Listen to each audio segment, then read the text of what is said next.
మీరు పెద్దన్నలాగా వ్యవహరించాల్సిన అవసరం ఉన్నది. రాష్ట్రాల అభివృద్ధి జరగాలి అని అంటే నిధుల కేటాయింపులతో పాటు అనుమతులు వేగంగా ఇవ్వాలి. తెలంగాణ రాష్ట్ర ముఖ్యమంత్రిగా ప్రధానమంత్రిని పెద్దన్నగా మేము భావిస్తున్నాం.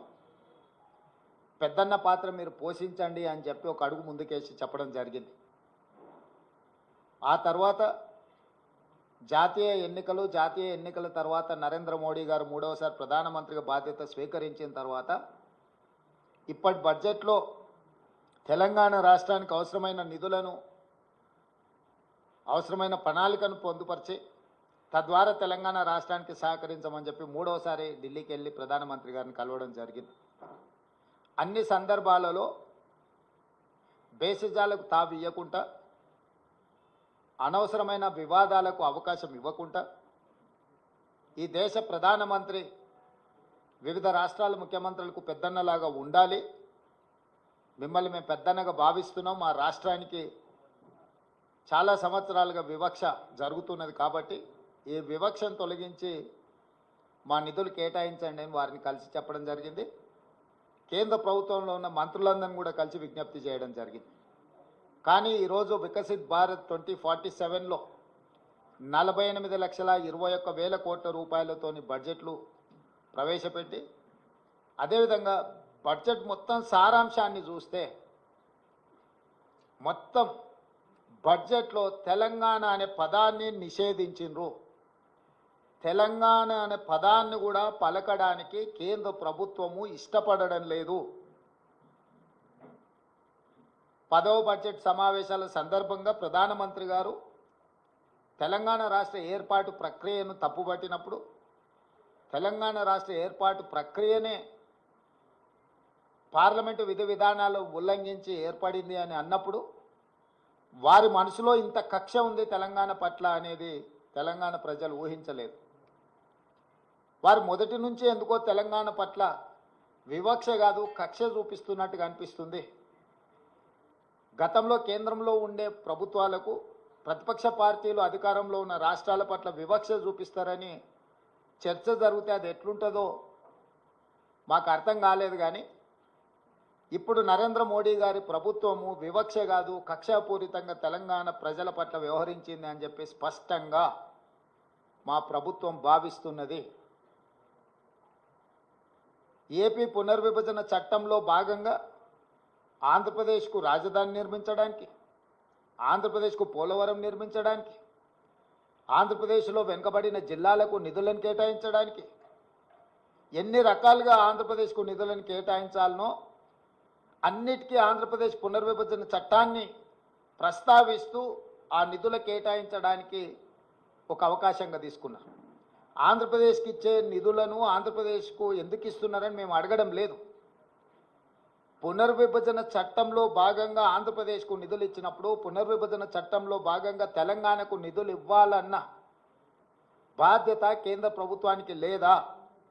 అదే ఆంధ్రప్రదేశ్ పునర్విభజన చట్టంలో బయ్యారం ఉక్కు కర్మాగారం ఉంది, కాజీపేట రైల్వే కోచ్ ఫ్యాక్టరీ ఉంది, సాగునీటి ప్రాజెక్టులలో పాలమూరు రంగారెడ్డి ఎత్తిపోతలకు కేంద్ర ప్రభుత్వం పోలవరంకి ఏ విధంగా నిర్మాణానికి సహాయం అందిస్తున్నారో ఆ విధంగా నిధులను కేటాయించాలన్న ఆలోచన కానీ, అదేవిధంగా గిరిజన యూనివర్సిటీ 10 సంవత్సరాల తర్వాత ఇప్పుడు మొదలైన ములుగులో దాన్ని నిధుల విషయంలో కానీ, అదేవిధంగా మేము స్పష్టంగా ప్రధానమంత్రి గారిని కలిసి మీకు నమోమి గంగే ప్రాజెక్టు లాగానో సబర్మతి రివర్ ఫ్రంట్ లాగానో మీ గుజరాత్కు మీ ప్రాంతాలకు ఏ విధంగా అయితే మీరు నిధులను కేటాయించుకున్నారో ఆ విధంగా మూసీ రివర్ డెవలప్మెంట్ ఫ్రంట్కు నిధులు కేటాయించమని చెప్పి మేము అడగడం జరిగింది.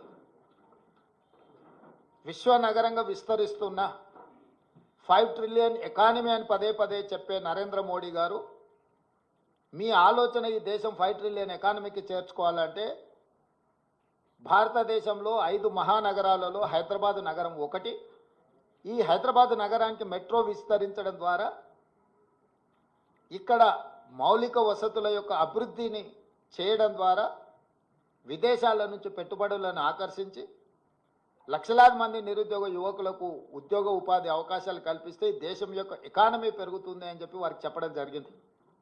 కానీ మెట్రోకు కానీ మూసీ రివర్ డెవలప్మెంట్ ఫ్రంట్ విషయంలో కానీ RRR రీజనల్ రింగ్ రోడ్ విషయంలో కానీ ఏ విషయంలో కూడా ఈ బడ్జెట్లో ఒక్క రూపాయి కూడా తెలంగాణకు ఇవ్వడానికి ప్రయత్నం చేయలేదు. ఆనాడు యూపీఏ ప్రభుత్వంలో కేటాయించిన ITIR కారిడార్ను గతంలో తెలంగాణ అధికారంలో ఉన్న ప్రభుత్వము కేంద్ర ప్రభుత్వం ఇద్దరు వివక్ష వల్ల ITIR కారిడార్ను మరుగున పడిపోయింది. ITIR కారిడార్ వస్తే పెట్టుబడులు వస్తాయి, పెట్టుబడులతో పాటు IT రంగ నిపుణులకు వేలాది లక్షలాది ఉద్యోగాలు వస్తాయి. మీరు దానికి సంబంధించిన కార్యాచరణను కూడా చేపట్టండి అని చెప్పి కేంద్ర ప్రభుత్వానికి మేము విజ్ఞప్తి చేసినాం. ఈరోజు ITIR కారిడార్ గురించి ఎక్కడ ప్రస్తావన లేదు. ఈరోజు రైతులను ఆదుకోవడానికి ఒక ప్రత్యేక కార్యాచరణ ఏది తెలంగాణ రాష్ట్రానికి ఇవ్వలేదు. ఎడ్యుకేషన్ పట్ల కానీ, ఇరిగేషన్ పట్ల కానీ, హెల్త్ పట్ల కానీ, ఎంప్లాయ్మెంట్ పట్ల కానీ ఏ ఒక్క అంశంలో కూడా కేంద్ర ప్రభుత్వము తెలంగాణ యొక్క అభివృద్ధి కోసము ఆలోచన చేయలేదు. ఈరోజు సబ్కా సాత్ సబ్కా వికాస్ అనేదైతే ఉందో ఈ స్లోగన్ బోగస్ అని చెప్పి బీజేపీ నిరూపించింది. వికసిత్ భారత్ అనే దాంట్లో తెలంగాణ భాగం కాదు అని ప్రధానమంత్రి గారు అనుకుంటున్నట్టుగా ఉన్నది.